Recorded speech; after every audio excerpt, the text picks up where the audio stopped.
Hello, hello, everybody. Happy Monday, and welcome back to another LinkedIn Live. And today, again, we have a reoccurring guest, Jamie. Jamie, what is this? Like second or third time that you are here on the LinkedIn Live? I think it's the third time. Yeah. Well, we love you here. I love you. You are not just an amazing entrepreneur, but also a wonderful human being. And I absolutely love you. And I love talking to you. And whoever I introduced you to, they all said the same, that you are probably the most wonderful human being that they ever met. So Oh my it's a God. huge pleasure of mine to have you as a guest once again. And for those who don't know you yet, maybe if you can do like a super quick introduction and then we'll jump into the topic. Thank you, Mihai. You're amazing, as always. And thank you for having me back. Long story, a little bit longer, I guess. I love being an entrepreneur. I love creating something out of nothing. And I launched a new company called Bottleneck Distant Assistants, so that we could provide remote distributed workforces for clients looking to scale their business at a more affordable way. And recently became an author in my new book, Quit Repeating Yourself. One of my favorite sayings is do something as if it's the last time you're ever going to do it by documenting that. And I learned that from the wonderful Scott Beebe. And so the book kind of takes me through being homeless to navigating the wonderful world of entrepreneurism. And, it kind of opened up the book, so to speak, into our business and how we've incorporated systems and processes so that we can really drive growth. So by documenting workflows. All the things that I love to talk about, systems, processes, and I honestly I don't know. I probably need to send you a few checks. I don't know how many times I use that sentence, like do everything as if you're doing it for the last time. So yeah, and of course I always follow up with the explanation of where I heard it. But yeah, it's just such a wonderful, simple sentence. Well, Jamie, you recently published a book, and the title is Quit Repeating Yourself. So, how about if you give us a little bit of an introduction into what quit repeating yourself means for you, other than do everything as if you're doing it for the last time, but maybe a little bit longer version of that? Yeah, thank you. So, yeah, this book took me about 10 months to write, and I was having a hard time figuring out the title and talking to a couple of friends, and they said, "Jamie, you always say you quit repeating yourself. Why don't you just name the book that?" And I said, "Well, that's a good idea. What a great name." So that's how we came up with the name of a book. A good friend of mine, Andrew Moeller, and Moeller Creative, and Fiona Qualls helped me come up with that name. So I want to give credit where credit is due, but basically what quit repeating yourself means is um, quit doing the tasks, the mundane task or the wrong things so that you can focus on doing your best work. And there's a lot of things that we do. We check our emails, or we are managing our calendar, or we're just doing things that really don't move the needle.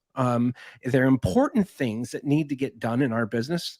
Obviously, a lot of things are, but if you can document or create a system based on the things that need to get done that frankly don't give you energy, these are all tasks that you can ultimately create a process so that you can delegate it, and delegate it with confidence. And what I mean by that is a lot of us don't take the time to get what's in our brain out of our head. Right? So and that way when we hire somebody, or we it could be a vendor, it could be anybody that we're working with, but when we ask them to do something, um oftentimes it could be through either several iterations, or they could produce a product or a service that frankly you just are not happy with. And the reason why is because you haven't been intentional with regards to what you're expecting them to get done. And the best way to do that is doing something that you do every day, document that out, either in a video or in a step-by-step written document, something like that, so that whomever you're delegating this task to understands what it is that you're doing, understands the results that you're looking for, and how you're receiving those results. And the real cool part about this, the magic that occurs, is that now that you're starting to delegate some of these mundane tasks that are very, very important, but just may not necessarily give you the energy that you're thriving for, all of a sudden these tasks start getting done bigger and better and faster, because that's what they're focusing on, and that's what gives them energy. Or that vendor or that person that you hire, they really love doing that stuff. And now you find yourself with a little bit of bandwidth, so that now you can start focusing on that 30,000 foot level, talking to Miha or doing things like that. I think that's the main, what quit repeating yourself means.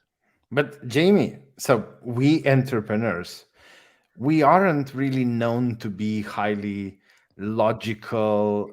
We can be irrational. We can be overly in love with, our businesses, our little babies. We tend to be emotional at times and so on. So let's go back to the beginning of what you said. You said, just quit repeating the, tasks that don't, move the needle. Now, I do know a whole bunch of entrepreneurs that have a really hard time figuring out what is important and they should be doing, and what are the tasks that they can safely delegate, and they don't have to micromanage, and they don't have to obsess about it and be too emotional about it. So if you would have to help so let's say an entrepreneur comes to you, and I don't know, do you ever do any coaching? I don't think you do like No. coaching. You have some I would refer them off to Miha.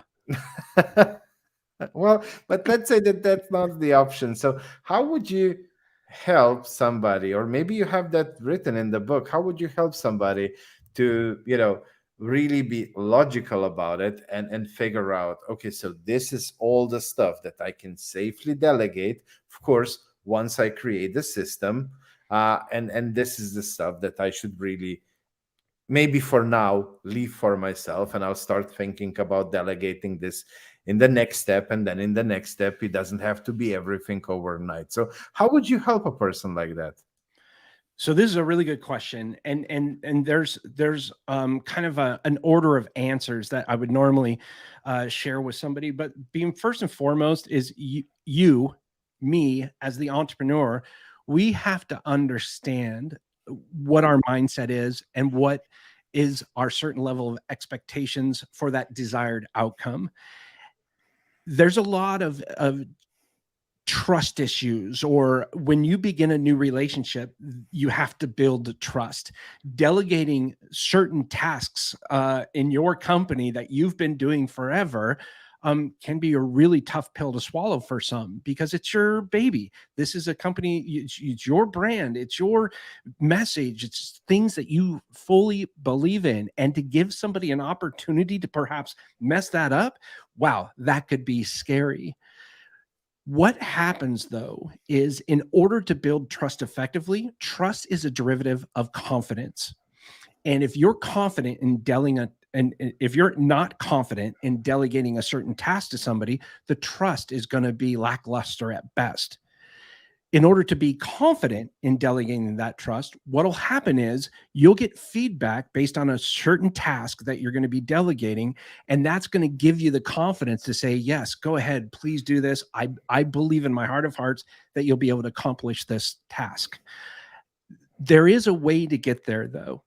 Like I said before, you have to take what's in your head and kind of get it out there a little bit. But the big part is, we have again, thanks to Scott Beebe for this, but we've kind of morphed what we call as a delegation roadmap. And this is basically like a brain dump. It's a document that we have, a template, and it's free of charge.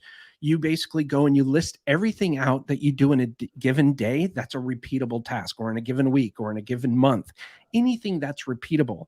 And you assign 2 values. Number 1, is this something you must do, or can you delegate this task to somebody else who can do it 75% as good as you, or better? And I'll go into that in just a second. The other one is this task give you energy, or does it completely drain you of energy? What's nice is all of the tasks that completely drain you of energy and that you can delegate, now you've created a subset list of tasks that can potentially be delegated down the road. Now you just need to prioritize those. And don't worry about prioritizing all of them, because most likely you have 20 or 30 tasks there. Just prioritize the first 3, priority A, B, and C. Now you take B and C, get rid of those, and only focus on A. Now what you're going to be doing is focusing on that A, record a video, write it down, whatever it is that you do for that priority that drains you of energy and that you can delegate to someone else. And what's really cool too is if you look at, and this has something more to do with setting expectations, and this helps confidence, which in turn, as I said, builds trust. And that's the caveat. That's the big item that you need here in order to delegate effectively.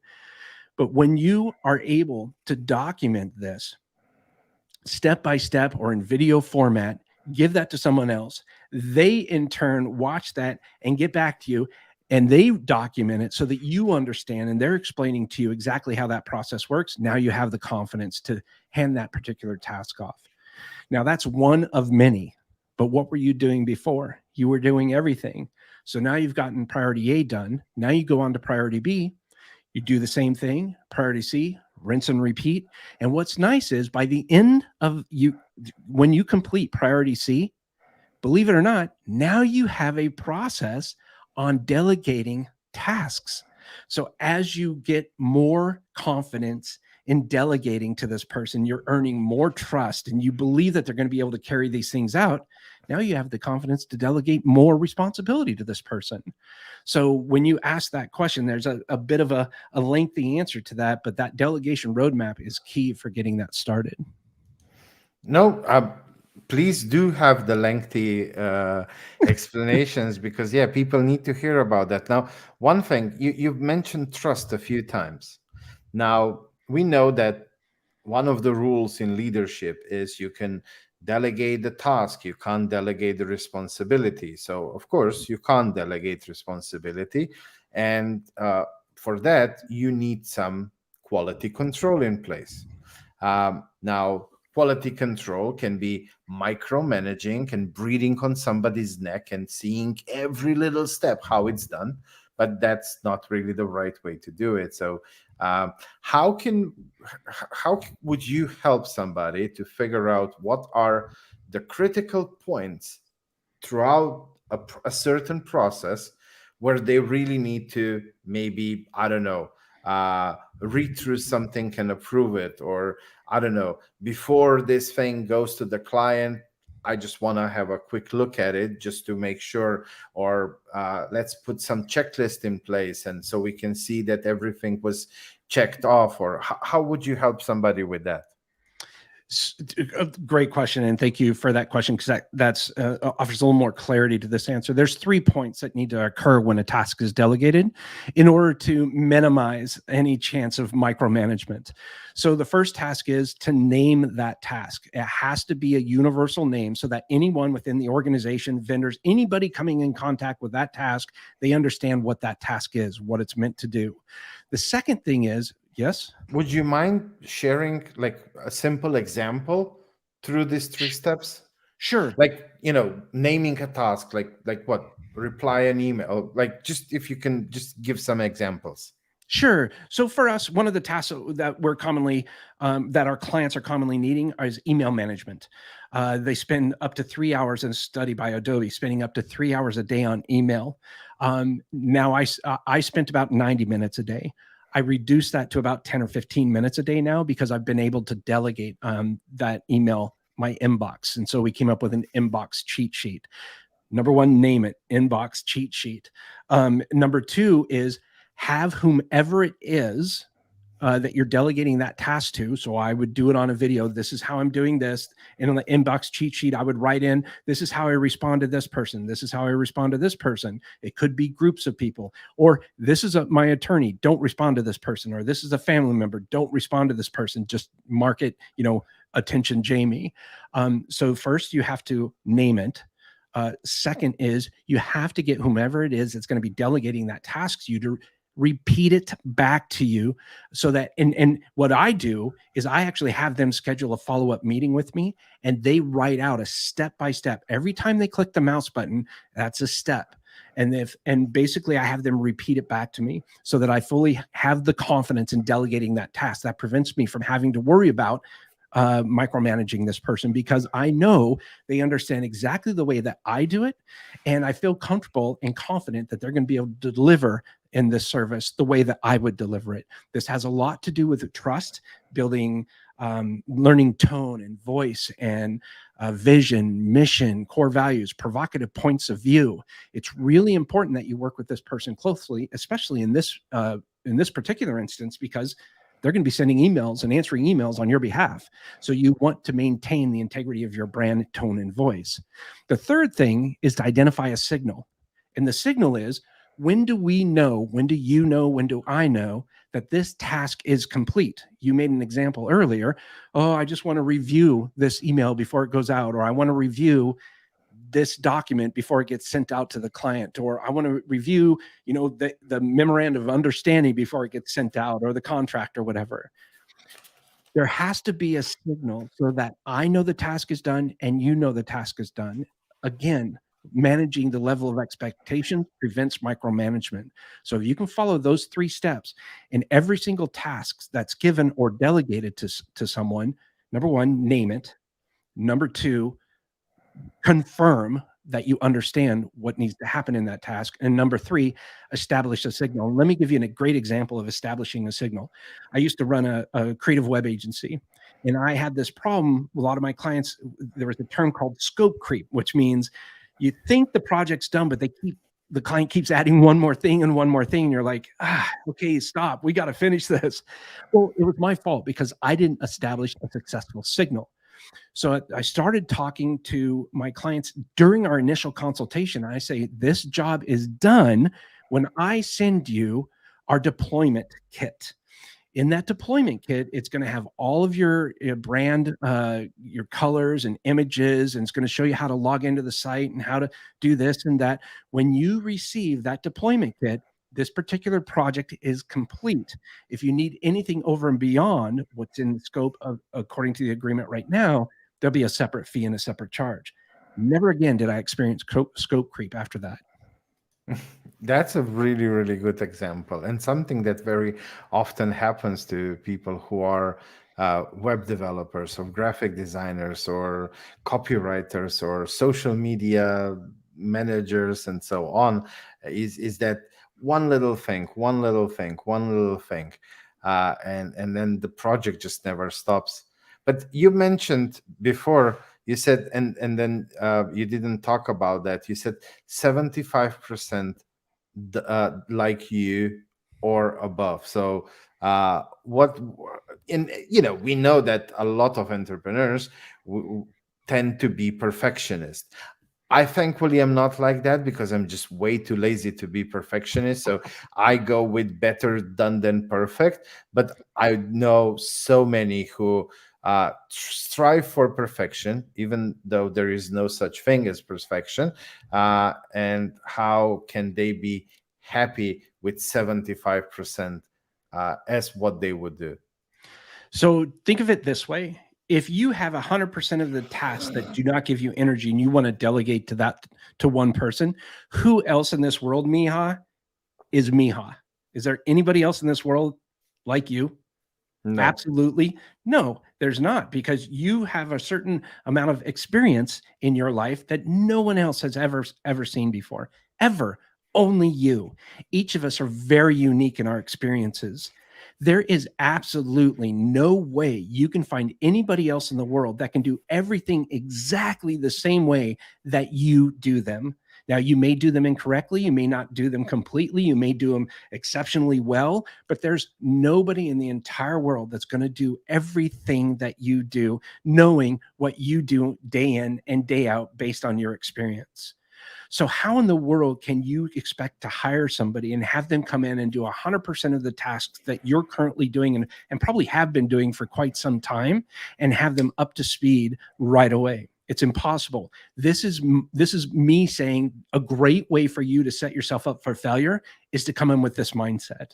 However, if you can look at your tasks and have about 75% of those tasks completed, approximately 75% as good as you or better, this is a great way to set your expectations. Number one, if you're expecting perfectionism out of people, you're going to be sorely let down. I don't care who you are.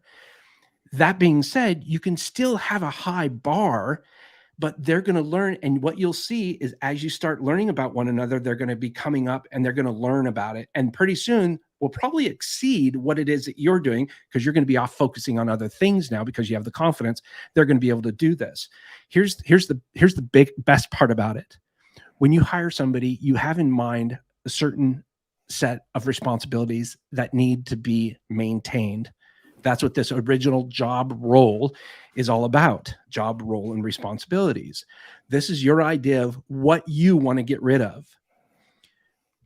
Then reality happens and you really get to see what's going to be happening. Where they start to excel is that 25%. These are things that you may not have even thought about, that all of a sudden you're seeing this person is an unbelievable expert in. Like, they really know their stuff. And guess what? They thrive on that energy for that. They really like it.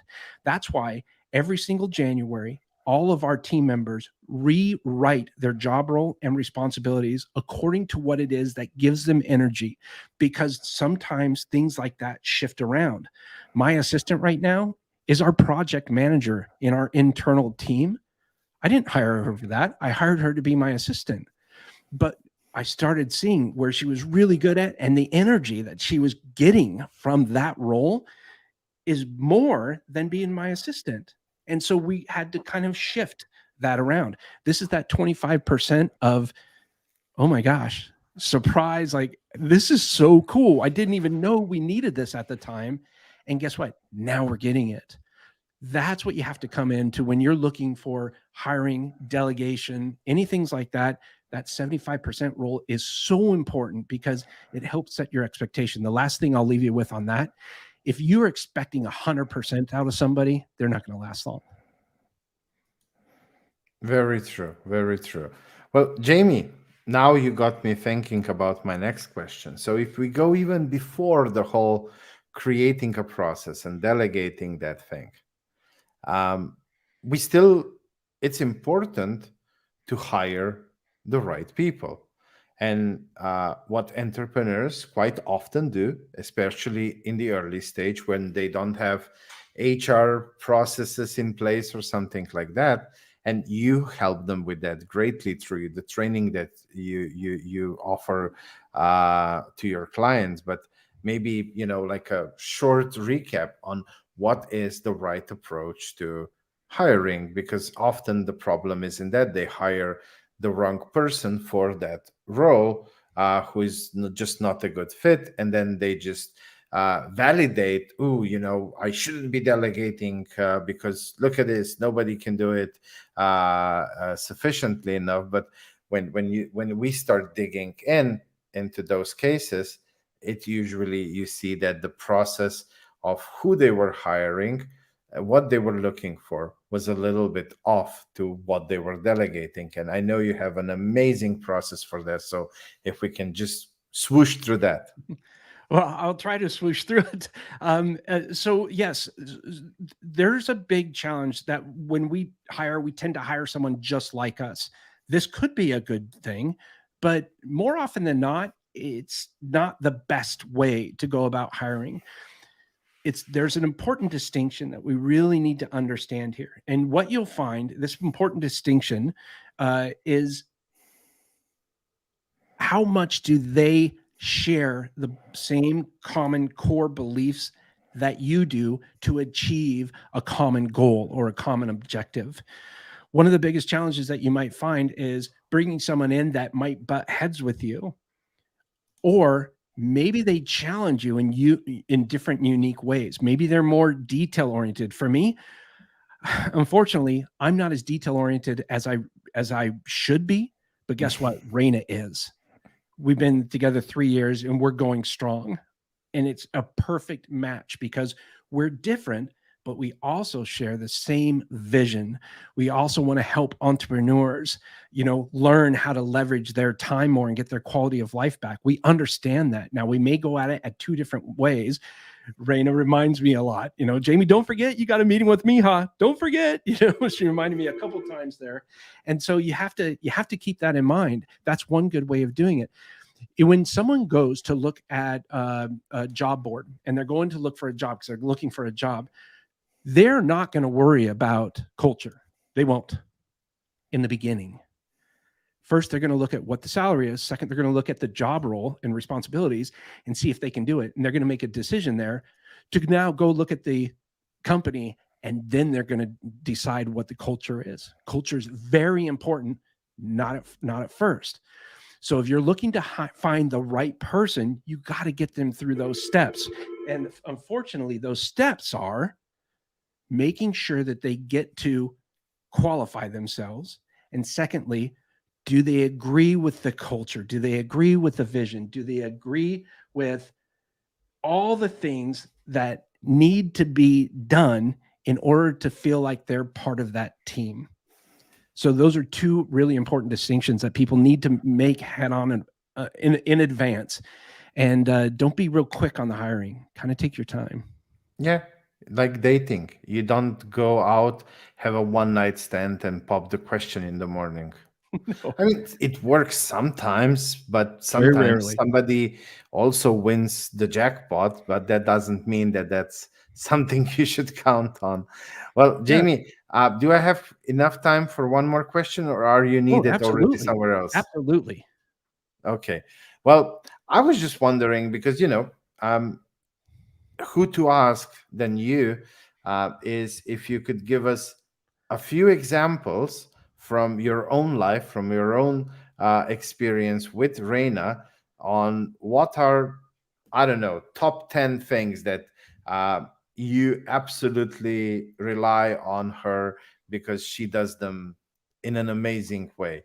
So, what are some of those examples just to spark some ideas into the viewers on what are all the different things that they can start delegating?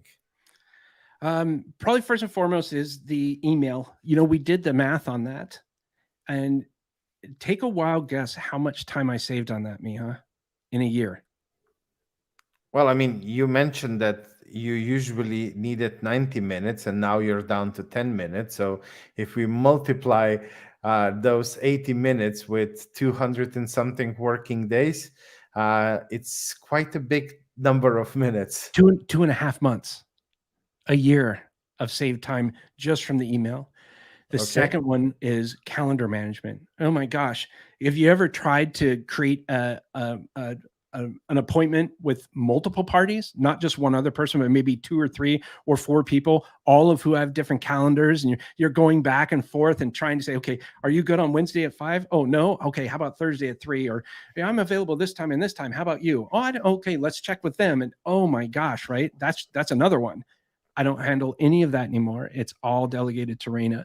The other one is in project management. If I have somebody and I say I need to get a graphic for, promoting Miha, and I want to design this graphic. Well, I just say, Raina, can you please have the team create this graphic for me? I don't have to go back and forth.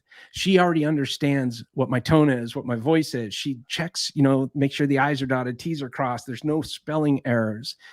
In my live streams that I do, she sets it all up for me. All I have to do is show up. And then I have all my talking points there. I have all of the links for the guests is already set up. The intros, the outros, all the pre-marketing. She handles all of that, which is fantastic. And then we have clients. Maybe we're working with a client on a website, or maybe we're doing a podcast for somebody. She handles all of the client interaction with our team, so that actually she works with the DAs of our clients, so that our clients don't have to worry about that. They talk with one person. That's it. It's the same thing with Raina. I talk with one person. Everything else gets handled. I spoke at an event. Raina arranged all the logistics, made sure our booth was sent, our hotel was reserved properly, the car to get me from the hotel to the event was arranged. Everything she does. If I go on a flight, she'll do research and find the cheapest flight for me and the quickest way to get there. She knows what I want in a hotel room. She knows what the budget is. I trust her at this point now to where she does have my credit card. She will come in and say, Jamie, did you remember to get your wife flowers for, holidays, or just little things like that. We meet every Monday at 10 o'clock. We discuss my entire calendar for the week. We find out what we need to have, maybe what we're missing. And then she reminds me before my meetings, hey, don't forget you're meeting this person in 10 minutes. She did it today with Miha, right? Hey, don't forget Miha. I've had to reschedule that twice, Jamie. You're not going to forget this today. So there's things like that she can take care of. When I was writing my book, obviously that's very time consuming. She would block out my calendars and she would take calls on my behalf saying, I'm sorry, Jamie's unavailable right now. What can I do to support you? Or what can I do to help you out? Same thing when I lost my mom over last March 20th of 2020. The first 2 months, basically, I was away from the business. Raina stepped up and supported me. Granted, the entire team was amazing. They all supported me as well. But I actually came back after we buried my mom, came back after that to a company that was larger than before, and I left it. And that speaks volumes of the importance of systems and processes. And matter of fact, I go into detail on this story in my book, Quit Repeating Yourself, but Raina was there to make sure all of this happened. So there are Rainas out there that can support people like you and me. However, it wasn't the next day when I hired her. It took several months for us to build this relationship, build the systems, build the process, build the trust. Right? It wasn't, I don't think I gave her my card until probably 6 months in. But I trust her wholeheartedly. She's that amazing. So I hope those are some of the examples that No, really amazing examples. I mean, and not just the examples, but the energy, how you explain that relationship. I hope it will spark people's ideas on how they can have somebody like that in place that can help them and support them throughout the journey. And I mean, I've had my fair share of interactions with her, and she really is an amazing person. So if she will be watching this at some point, so hey, Reina, from my side as well. And by the way, Jamie, I know you use StreamYard for all your going lives. I don't know if you saw, since a few days ago, now we can add another team member. So you can actually have somebody doing all the clicking and everything and transitioning. So, I mean, it's you really are cool. doing way more of that than I do. So for you, it might be a really viable option to do it in that way. Yeah, thank you. Yeah, they're coming up with some cool updates, that's for sure. Yeah, they sure do. Well, Jamie, um, two more questions. So the first one is, um, where can people find you, and where can people find your book, uh, or anything else that you want to share with the audience? What's the best way to reach you, your company, your team, Reina? Tell us about that. Well, thank you. It's pretty easy. You can go to bottleneck.online to learn more about Bottleneck Distant Assistants, and you can go to quitrepeatingyourself.com to learn more about supporting us with the book there. And we also have a little link on the Bottleneck page too. We're pretty easy to find. Okay. And my last question is always the same. So, because we are just chatting, sometimes I forget to maybe ask something, or maybe there's something really important, a message that, you want to share, or maybe repeat something that you feel is really important for the audience to take away. So the last golden nugget of wisdom, as I like to call it. Well, this is easy. Reach out to Miha. Uh, you may think I'm joking, but I tell so many people about you. I- you, you have such a, um, you're so humble. You have you have amazing experience. You've gone through some, boy, your story is it's absolutely amazing and it's very motivational. And the way that you help people is not condescending in any way. And uh, after I leave this call, I'm going to be feeling really happy again, just because of the Miha effect. So I do want to say that and wholeheartedly mean that from the bottom of my heart. You're absolutely amazing, Miha. And for the people that are fortunate enough to have you touch their lives, I know they're better off for it. So I just want to say thank you for that. I think if there's anything else that I might add, it's aligning yourself with people like Miha. I think that to me is that 30,000 foot thing, because I have the systems in place that, by the way, that took forever to get done. So be ready, because it's going to be a battle.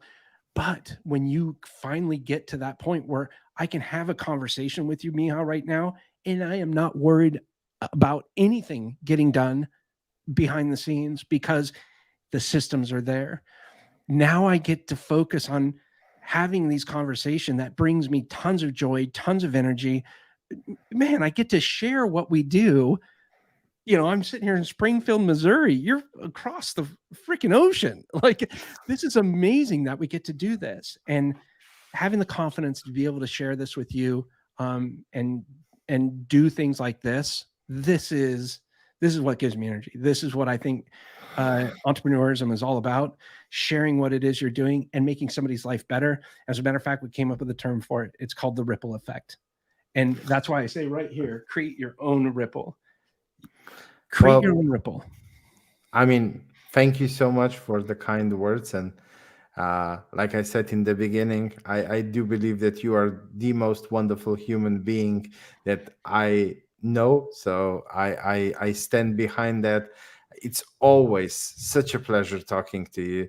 And whether that's while we are streaming, recording, or something, or when you and I just jump on a Zoom call and have a little chat, just privately between us two. So, Jamie, once again, thank you so much for being the guest. Thank you for sharing the wisdom. And again, it's always, whenever I bring you on, it's like value bomb, value bomb, value bomb, value bomb. You really share so much of valuable stuff, so much of the things that are so easy to do, but sometimes they feel so hard because of the inner demons that we are battling as we are building our businesses. So yeah, just thank you for the wisdom. Thank you for you being you, and thank you for everything you stand for.